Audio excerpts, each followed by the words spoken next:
supermassive black hole at their center.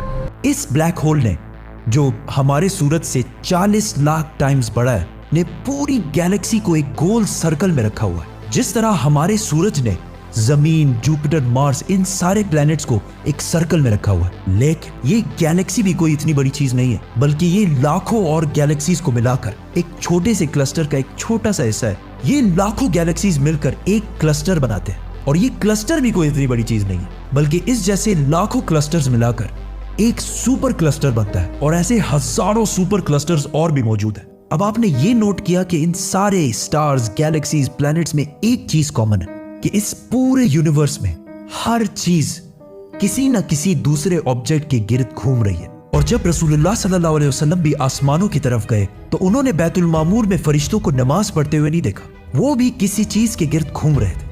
लेकिन घूमने का इबादत से क्या ताल्लुक है? अल्लाह ने तो कहा है कि ये सारी चीजें इबादत करती हैं। आपको पता है अल्लाह ने ये बात किस सूरत में कही है? सूरह हज में। हज में मुसलमान पूरी दुनिया से इस्लाम की सबसे मुकद्दस और होली जगह काबा के पास जाते हैं और बार बार इसके गिर्द घूमते हैं। अब इस सर्कल करने का मतलब क्या है?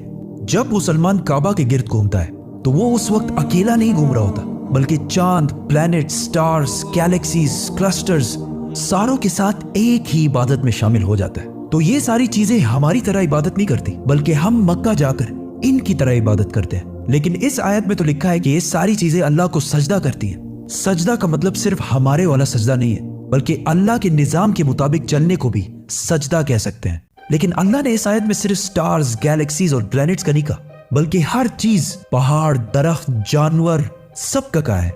ये तो सर्कल्स में नहीं घूमते।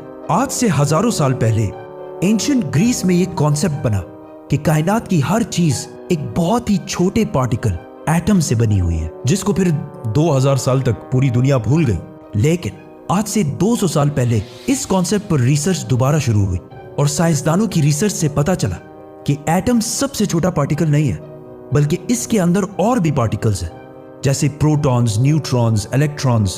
प्रोटॉन्स और न्यूट्रॉन्स हमेशा एटम के सेंटर में